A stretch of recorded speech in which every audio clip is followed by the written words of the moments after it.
Hi and welcome to Northwest Newsweek. A second-degree murder charge was laid in the city of Kenora this weekend this past Saturday. Area OPP responded to a disturbance at a downtown apartment block that resulted in a 63-year-old man to be transported to a local hospital. The man then died due to his injuries. 57-year-old Stephen R. Young of Kenora was then arrested and charged with second-degree murder. He appeared in an Ontario court yesterday and remains in custody. The investigation continues surrounding the circumstances of the death, and the OPP is asking anyone with information to contact them. The countdown is on until marijuana will be legal in Canada. With that legalization, there will also be new procedures and equipment for law enforcement agencies. Adam Riley caught up with Dryden's top cog, Doug Paulson, to discuss the readiness of his force come October 17th. On Wednesday, marijuana will be officially legal to recreationally consume in Canada. But there are still concerns and issues in the lead-up, including how to police cannabis, especially in the application of roadside sobriety tests. However, Dryden Police Chief Doug Paulson says a majority of his officers are trained and ready to go come October 17th. The equipment's different, but it'd be very similar to the existing roadside breath test, which is just another step in the process to get to the person to determine whether they need to go forward to actually gain further evidence with regards to their level of impairment. Paulson anticipates there will be an increase in drug-impaired drivers, but is unable to gauge as to how much of an increase there will be. He also understands there will be more people consuming marijuana in public, with recent changes to the laws which will allow for marijuana to be consumed in the same locations where tobacco smoking is permitted now. Under Bill C-45, Canadians will also be allowed to grow up to a maximum of 4 cannabis plants in their households. Paulson says not much will really change regarding the criminal elements of marijuana cultivation. There still is going to be illegal grow operations, and we don't anticipate that going away.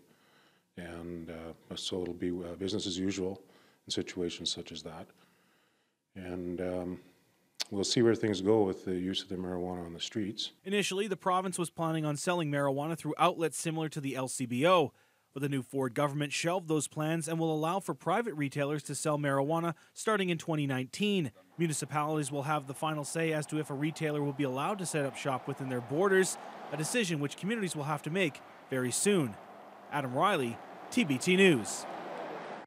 As he said, it's the final countdown until the legalization of marijuana comes across Canada. And on Thursday, the province provided a sneak peek at its official Ontario Cannabis Store website. The OCS online weed store will have 70 types of marijuana available for purchase when it launches just at 12:01 a.m. on October 17th. The product line will soon expand to 150 strains, including seeds for planting. Prices have not yet been made public. Purchasers must use a credit card, either a personal one or prepaid card. All orders will be delivered by Canada Post, and proof of age must be shown at the time of delivery. There will be a flat fee of $5 for each order. The online distribution center is in the Toronto area, and the government expects delivery time to this part of the province to take 2 or 3 days. The capacity problems at Thunder Bay Regional are now considered to be the new normal. According to hospital officials, despite moving dozens of patients to Hogarth Riverview Manor earlier this year, the hospital still has more patients than beds. And with flu season on the way, health officials are scrambling to prepare. Alana Pickrell has more. From January 1st until September 30th of this year, Thunder Bay Regional Health Sciences Center was in surge capacity 94% of the time. On Thursday morning, there were 467 inpatients in a hospital that was originally built and funded for 375 beds. Executive Vice President Dr. Stuart Kennedy says this is a big challenge for everyone, from physicians and nurses to patients who are in need of care. Things in place that will help with that challenge. And some of those items in place is we're trying to put programs in place that will help avoid admissions. We're also have programs in place that will help with early discharges. But it's going to be an ongoing challenge for a number of years, and flu season is going to be the biggest challenge. With flu season quickly approaching, the hospital is expecting pressure on capacity and trying to put plans in place to prepare. Earlier this year, they opened up 39 additional beds at Hogarth Riverview Manor. And last week, the Minister of Health announced an additional $90 million to go towards the overcrowding situation in hospitals around the province. Kennedy says that money will go towards opening up more acute care beds and more long-term facilities, which is the type of long-term solution needed in Thunder Bay to open up more space at the hospital. So a lot of our ALC, our alternative level of care patients, we have 100 as in a hospital this morning. They should not be in our hospital. They should be actually either in a long-term care facility or in a housing facility. So if we actually can actually plan to deal with the ALC problems that we have, and that problem is all over the province, I think it'll position us very well to make sure we take care of the acute care patients. Although no one will ever be turned down at the emergency department, Kennedy says people should consult with their family doctors first if possible to keep the limited space open for patients who have no other options. Alana Pickerel, TBT News. Some recent changes at Thunder Bay Regional are helping people with hip, knee, and lower back problems. The new central intake and assessment model is improving the patient experience and reducing wait times for patients needing surgery from across the region. Once again, Alana Pickerel has the details. The new Rapid Access Clinic combines a regional joint assessment center and interprofessional spine assessment and education clinic that already existed. Before RAC opened, patients were waiting months for an assessment or referral to a specialist. But now all referrals go to one location and assessments occur in 2 to 4 weeks. It increases the access of patients that I can help with surgical intervention, as well as reduces their wait time for that intervention, thus reducing the morbidities associated with their condition. Current patient Lori Horlick went for an assessment in April, and by August she had a total hip replacement. She says she lived in pain for an entire year before getting checked at the RAC, and in less than 6 weeks after her surgery, her pain is manageable without medication, and she is one step closer to having her independence back. I talked to so many different individuals, and they were totally flabbergasted that I told them when my surgery was actually happening, and they said, "Are you serious? People wait 2 years." And I said, "I know." I said, "I love this. This is amazing." Since April, 90% of knee replacement cases and 86% of hip replacement cases have been completed within the 182-day target. Program Director Carolyn Fanti says even though all assessments are directed to the Central Intake Center in Thunder Bay, patients actually have a lot of freedom and choice when it comes to treatment options. No matter where a patient is seen for consultation, they can then decide to have surgery in any of these 4 locations, Thunder Bay, Kenora, Fort Frances, or Dryden. And again, they can also choose where they would like their follow-up care, and whether they want that in person, care close to home, whether they want to travel to the major center for that follow-up care, or whether they would like to have it via telemedicine. RAC also gives patients the option to request a specific surgeon or have their surgery done by the next available doctor. Spine and reconstruction surgeon Dr. Dave Puskis says although surgeons are territorial when it comes to patients, making sure patients get the treatment they need as timely as possible is most important. We would see that if one person can send to the surgeon, now there's 4 surgeons that are traveling to the region, it didn't make sense for them to have to wait for that specific surgeon who might not be there again in that community for 3 months. So it made sense for cases that are reproducible, like hip and knee reconstruction, to offer a pooled site, pooled surgeon consent list. Puskis adds this is the most modern orthoplastic program in the world, and it is right here in Thunder Bay. Alana Pickerel, TBT News. Nurses at the Thunder Bay District Health Unit are once again protesting the lack of a new collective agreement for nearly 2 years. The two sides have had 3 separate sets of negotiations, with the next one coming up on Monday. The public health nurses gathered in front of Michael Gravel's constituency office over this week as they lobbied for the public support. Dozens turned out with union signs and flags stating the important role their services have in the city and region. While the nurses are not at liberty to say if any services at the health unit have been outright canceled, a reduction has been noticeable. We are advised that the services continue status quo until the 16th, but I think it's been noticed that there's some decrease in services, but the organization would be better to ask that question. If a new collective agreement is not reached through the talks on Monday, the nurses plan to go on strike the following day. The health unit put out a statement on the matter saying they have a contingency plan if a work stoppage takes place. Coming up next, it was a packed house in Nipigon for the final municipal candidate forum held in that community before the October 22nd vote.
In Nipissing Thursday, residents got one last chance to hear from the 3 people running for mayor there. The candidates and other council hopefuls were at the voter forum discussing the issues affecting Nipissing. Adam Riley reports.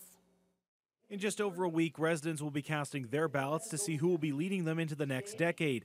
It's a 3-person race for the mayor's chair in Nipissing between incumbent Mayor Richard Harvey, 2-term councillor Gordon McKenzie, and local businessman Barry Lockinen. At an all-candidates forum hosted by the top of Superior Chamber of Commerce Thursday evening, residents were able to see the candidates and respond to their concerns. Topics of discussion included daycare spaces, attracting new residents and businesses, and the new marijuana legislation, which is set to take effect on Wednesday. It's going to be up to the municipality on how you guys manage that these merchant sales.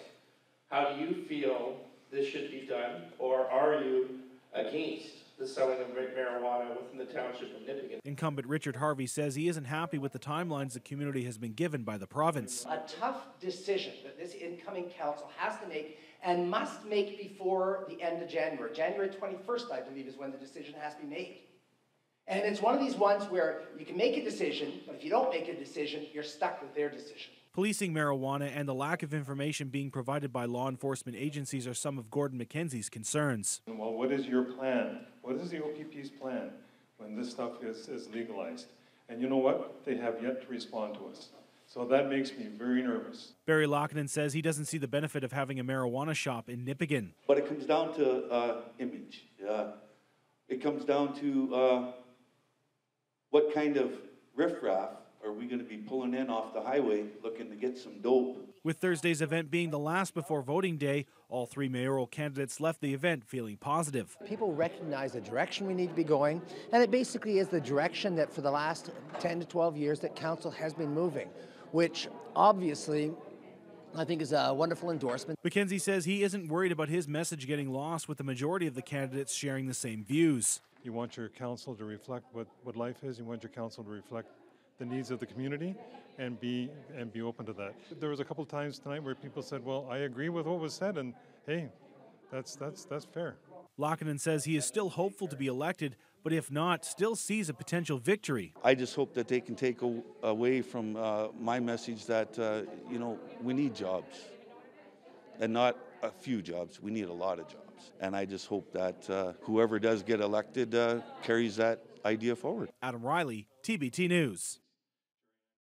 Lake Great Lake Ignace Manitouwadge is boasting a large turnout of candidates for mayor with 4 people vying for the top job. That list includes an incumbent mayor, a current councillor, a former mayor, and a new resident to the community. Corey Nordstrom has his candidate profile. At the end of Highway 614 lies Manitouwadge, a community of 2,000 people, which has a big question to answer. Which of these 4 mayoral candidates do they want to lead them into 2020 and beyond? Incumbent Andy Major says things are looking up as the population is no longer declining.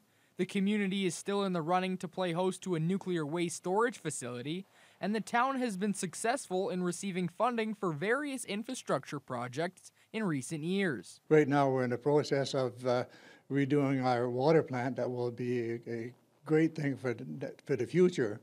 And we're able to secure $1.3 million towards that project. So I think it'll be state of the art. Facing off against Major is current councillor Peter Ruel. He says a big challenge is having a working team on council and intends to leave no stone unturned if elected mayor. I think I'm going to ask a lot more questions of staff and administration and get more dialogue happening, transparency, accountability. And those are buzzwords, I know, but I really believe that we need to work collectively together, and I hope that the residents of Manitouwadge will give us, if I'm successful as mayor, give me a winning team. Former Mayor John McEachern says the town needs to attract new industrial and commercial entities to set up shop to help reduce the tax burden on residents. You get roughly a third of the money that it costs to run the town from the taxes, and then you have to spend the rest of your time in Toronto making sure that you are involved in anything that's projects that are put on by the provincial government so that we can get some of that money. Also entering the race is Joseph Freitas, who recently moved to the community. He says there are issues in the town which nobody wants to address, prompting him to run. I didn't like to see what I saw in this little town. Just a lot of children that have nothing to do. There's seniors that are not protected well. The roads are dangerous. They don't care about the way this town looks, except for town hall. And you look behind it and around it, and everything's just run down. You know, it's too dangerous, and people are not doing their jobs. Corey Nordstrom, TVT News. In Greenstone, it's an election similar to races in Dryden and Terrace Bay, with an incumbent mayor squaring off against a fellow councillor, both with aspirations of shaping the future of the community. Adam Riley has his candidate profile. When Ronald Beaulieu was first elected as mayor of Greenstone 8 years ago, he says there were many issues, especially trying to govern as efficiently and transparently as possible to each of the 7 communities which make up the municipality. So key to all this, one of the biggest challenges was to try to bring council together, staff together, and be able to work in a way that when we're making a decision, it's a decision that's good for Greenstone, it's a decision that's good for the citizens, and let me tell you, we're just at the beginning of all this. While times have been tough in Greenstone, with many for sale signs adorning window displays at several businesses, Beaulieu says the municipality is recovering, with operations resuming at 2 area sawmills and the upcoming Greenstone Gold Mines Hard Rock project about to receive the provincial go-ahead. One thing he is proud of is the relationship between the municipality and area First Nations, which live in and around Greenstone. We're not always meeting, but let me tell you, we keep informed. We know what, amongst each other. I feel good about what's happening, whether it's in Arrowland or on Reserve 58 or Ganoogaming. And these are people that are part of our community, and we need to work on building that relationship bigger. Throwing his hat into the race for mayor is Councillor Eric Peach. With 1 term of council under his belt, he has seen how far the community has improved in recent years and feels he is the right person to lead Greenstone going forward. If elected, he says he wants to improve OPP coverage in the community by putting them on a contract, as well as converse with Hydro One on improving the reliability of the area's electrical grid. We know that we're at the end of a radial line. We have hydro issues, we have blackouts, we have a very old piece of infrastructure feeding us, and we have very modern mines and sawmills coming online that we need more energy for. Peach is also considering changing how taxes are handled in the municipality should he become mayor by asking staff to come up with a base tax rate. I understand that it's not something that's going to be really well accepted, but it's something that I think will help the majority of our population see a little bit of relief in their tax bill and make things a little bit fairer for everybody in the community. That's the big thing, is I want a community that's fair and inclusive, and I want to try and foster the actual Greenstone mentality. Greenstone residents head to the polls on October 22nd. Adam Riley, TVT News. The 2018 municipal election is almost upon us, and staff in the villages, towns, and cities across the Northwest are making the final preparations to ensure voting day goes smoothly. New voting options are now available to the public. Voters can now cast their ballots by phone or online, in addition to voting by mail and in person.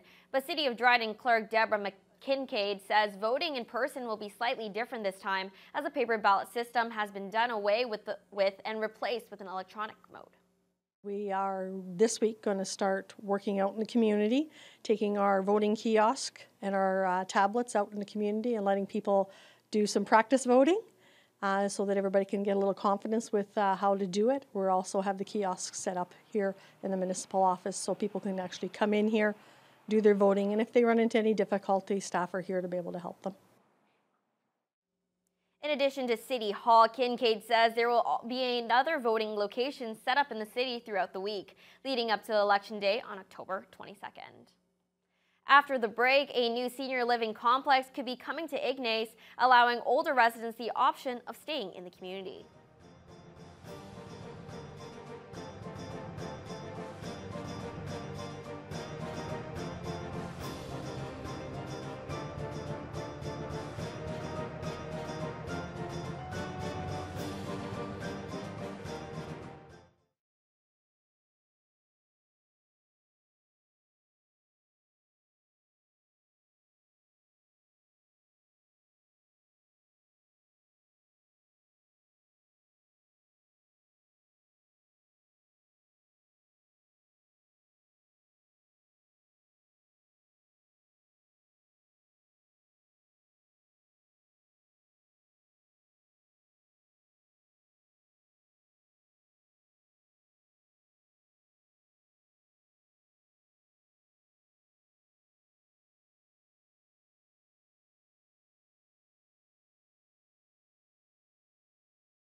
There is no question about it, Northwestern Ontario has an aging population, and while towns and cities scramble to attract younger residents, communities are also looking to address how to retain older residents who wish to downsize their lives.